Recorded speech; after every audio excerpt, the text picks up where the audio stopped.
Indian affairs पर आपका स्वागत है। बढ़ते हैं पिछले 24 घंटों की सबसे इंपॉर्टेंट टॉप अपडेट्स की तरफ। आज की पहली अपडेट विदेशों से भारत आने वाले पर्यटकों को लेकर आ रही है।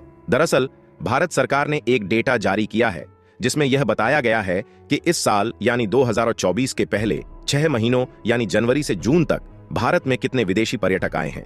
डेटा के अनुसार साल के इन 6 महीनों में 4.87 मिलियन यानी 47,80,000 से भी ज्यादा विदेशी पर्यटक भारत आ चुके हैं। कोविड-19 के बाद भारत आने वाले पर्यटकों की संख्या में काफी गिरावट आई थी। हालांकि थोड़ी सी रिकवरी हुई है, लेकिन हम अभी भी 2019 के स्तर तक नहीं पहुंचे हैं, क्योंकि साल 2019 के पहले 6 महीनों में भारत में 52,90,000 पर्यटक आए थे, जो कि अब से लगभग 5 लाख अधिक हैं। इसके साथ ही रिसर्च के दौरान एक और दिलचस्प तथ्य सामने आया है कि विदेशों से आने वाले पर्यटकों के लिए भारत में उनकी 3 प्रमुख डेस्टिनेशंस कौन सी होती हैं। सबसे पहले नंबर पर है ताजमहल, दूसरे नंबर पर है जयपुर राजस्थान और तीसरे नंबर पर गोवा, जहां सबसे ज्यादा विदेशी पर्यटक आते हैं। ताजमहल एक तरह से भारत की पहचान बन चुका है और अगर कोई विदेशी पर्यटक आता है तो 90% संभावना है कि वह ताजमहल देखकर ही वापस जाएगा। अब बात करते हैं आज की दूसरी अपडेट की, जो आ रही है भारत की ब्रह्मोस मिसाइल्स को लेकर। ब्रह्मोस जॉइंट वेंचर के प्रवक्ता ने घोषणा की है कि उन्होंने ब्रह्मोस मिसाइल्स में 83% स्वदेशीकरण हासिल कर लिया है। ब्रह्मोस मिसाइल के कई महत्वपूर्ण उप प्रणालियां जैसे कि बूस्टर्स, सीकर्स और कई छोटे छोटे कंपोनेंट्स अब भारत में ही बनाए जा रहे हैं, जिन्हें पहले रूस से मंगवाना पड़ता था। दरअसल मसला यह है कि ब्रह्मोस मिसाइल की तकनीक काफी हद तक रूस से ही हमें मिली है। ऐसे में इस मिसाइल का उत्पादन भले ही भारत में हो रहा था, लेकिन इसमें कई कंपोनेंट्स और स्पेयर पार्ट्स रूस से खरीदने पड़ते थे। लेकिन अब स्थिति बदल गई है और ब्रह्मोस मिसाइल के 83% हिस्से हम भारत में ही बना रहे हैं, जबकि 17% हिस्से हमें अभी भी रूस से खरीदने पड़ रहे हैं, जिन्हें रूस से भारत लाकर यहाँ की उत्पादन लाइन में जोड़ा जाता है। यह रक्षा क्षेत्र में आत्मनिर्भर बनने की दिशा में एक बड़ा कदम है। जितना ज्यादा स्वदेशीकरण, उतना ही कम हमें रूस पर निर्भर होना पड़ेगा। आज की तीसरी अपडेट आ रही है भारत और रूस को लेकर। हाल ही में पीएम मोदी यूक्रेन दौरे से वापस आए हैं, जिसके बाद भारत ने दोबारा से रूस को लेकर बड़ा कदम उठाया है। दरअसल रूस अपने देश में हर साल एक ईस्टर्न इकोनॉमिक फोरम नाम का निवेश सम्मेलन करवाता है, जहां वह अपने मित्र देशों को आमंत्रित करता है और उनके साथ बड़ी बड़ी बिजनेस डील्स साइन करता है। यह सम्मेलन रूस के सुदूर पूर्व में होता है और भारत और चीन को इस सम्मेलन में विशेष आमंत्रण भेजा जाता है ताकि भारत की कंपनियां वहां जाएं और अरबों डॉलर की बड़ी बड़ी डील्स साइन करें। पिछले साल भी भारत की बड़ी बड़ी कंपनियों के साथ भारत सरकार की तरफ से पोर्ट्स, शिपिंग और वाटरवेज तथा आयुष मंत्रालय के मंत्री सर्बानंद सोनोवाल ने भारत का प्रतिनिधित्व किया था। और अब खबर आ रही है कि भारत ने इस साल के ईस्टर्न इकोनॉमिक फोरम का निमंत्रण भी स्वीकार कर लिया है। यानी इस साल भी भारत सरकार का कोई कैबिनेट मंत्री और हमारी कंपनियां इस निवेश सम्मेलन में हिस्सा लेंगी और भारत और रूस के बीच नई डील्स साइन होंगी। यहां पर संदर्भ समझना बेहद जरूरी है।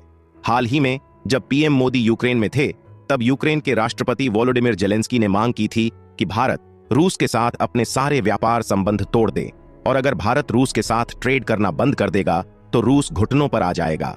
लेकिन पीएम मोदी के यूक्रेन से लौटने के 48 घंटे के भीतर ही रूस के निवेश सम्मेलन का निमंत्रण स्वीकार करने का फैसला इस बात को दर्शाता है कि भारत इतनी आसानी से रूस के साथ अपने रिश्ते खराब नहीं करेगा। अगली अपडेट आ रही है भारत और बांग्लादेश को लेकर। दरअसल असम के मुख्यमंत्री हिमंता बिस्वा शर्मा ने बांग्लादेश को लेकर एक बयान दिया है। असम के मुख्यमंत्री ने कहा है कि बांग्लादेश के हिंदू वहीं पर रहकर लड़ रहे हैं, जबकि मुसलमान वहां से भागकर असम में आ रहे हैं। उन्होंने बताया कि पिछले 1 महीने में जितने भी बांग्लादेशी घुसपैठियों को हमने पकड़ा, उनमें से एक भी हिंदू धर्म से नहीं था, जबकि 35 की संख्या में मुसलमान थे। हमने उन्हें वापस बांग्लादेश भेज दिया है। हिमंता शर्मा ने आगे कहा कि बांग्लादेश का हिंदू वहां पर अपने अधिकारों के लिए लड़ रहा है और पीएम मोदी से अनुरोध कर रहा है कि वे बांग्लादेश की सरकार पर दबाव बनाएं और उनकी सुरक्षा करें। अब बात करते हैं अगली अपडेट की, जो आ रही है भारत और पाकिस्तान को लेकर। दरअसल भारत और पाकिस्तान दोनों ही देश एससीओ संगठन का हिस्सा हैं, जिसमें चीन, कजाकिस्तान, किर्गिजस्तान, रूस, ताजिकिस्तान, उज्बेकिस्तान, ईरान और बेलारूस भी सदस्य हैं। जिस तरह से अन्य सम्मेलनों का आयोजन होता है, ठीक उसी तरह से एससीओ समिट भी हर साल एक नए देश में होता है और बारी बारी से सभी सदस्य देशों को एससीओ समिट की मेजबानी का मौका दिया जाता है। प्रोटोकॉल के अनुसार जो देश एससीओ समिट की मेजबानी करता है वह सभी सदस्य देशों को आमंत्रण भेजकर बैठकों के लिए आमंत्रित करता है।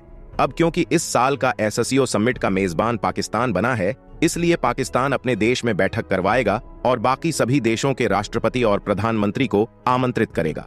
इसी को लेकर खबर आ रही है कि इस साल के एससीओ समिट के लिए पाकिस्तान के प्रधानमंत्री शहबाज शरीफ ने भारत के प्रधानमंत्री नरेंद्र मोदी जी को आधिकारिक तौर पर निमंत्रण भेज दिया है। इस साल के एससीओ समिट की तिथियां हैं 15 से 16 अक्टूबर। अब यह देखना बेहद दिलचस्प होगा कि क्या पीएम मोदी खुद पाकिस्तान जाकर इस समिट में हिस्सा लेते हैं या नहीं, क्योंकि हाल ही में खबर आई थी कि पीएम मोदी जब यूक्रेन दौरे से वापस लौट रहे थे तब उनका विमान पाकिस्तान की हवाई क्षेत्र से होते हुए आया था, यानी वह पाकिस्तान के ऊपर से उड़कर आए थे। अब क्योंकि रूसी राष्ट्रपति व्लादिमीर पुतिन और चीनी राष्ट्रपति शी जिनपिंग पाकिस्तान में मौजूद होंगे, इसलिए पाकिस्तान इस एससीओ समिट के लिए काफी उत्साहित है। अगर पीएम मोदी खुद नहीं जाते हैं तो उन्हें प्रतिनिधित्व करने के लिए भारत सरकार किसी और को भी भेज सकती है, और ऐसा भी हो सकता है कि PM Modi online video call के जरिए एससीओ समिट में हिस्सा लें। आपको क्या लगता है, क्या पीएम मोदी को इस समिट में हिस्सा लेने के लिए खुद पाकिस्तान जाना चाहिए? हाँ या फिर ना? नीचे कमेंट करके अपनी राय जरूर बताएं। अगली बड़ी खबर लद्दाख से आ रही है, जो कि अब जम्मू कश्मीर से अलग एक संघ शासित प्रदेश है, और यह बदलाव आर्टिकल 370 और 35A हटाने के बाद से हुआ है। अब तक लद्दाख में सिर्फ 2 जिले थे, लेह और कारगिल, लेकिन अब भारत सरकार ने लद्दाख में 5 नए जिलों के निर्माण की घोषणा की है। ये 5 जिले होंगे जांस्कर, द्रास, शाम, नुब्रा और चांगथांग। लद्दाख का क्षेत्र चीन के साथ लगती LAC की वजह से भारत के लिए अत्यधिक सामरिक महत्व रखता है, इसीलिए भारत सरकार लद्दाख के लोगों की मांगों को पूरा करने की पूरी कोशिश कर रही है। अब ये 5 नए जिले बनने से स्थानीय लोगों को अपने कार्यों के लिए लंबी दूरी तय नहीं करनी पड़ेगी, प्रशासनिक नियंत्रण बेहतर होगा और सरकारी योजनाएं और विकास कार्य अधिक व्यापक रूप से लोगों तक पहुंच पाएंगे।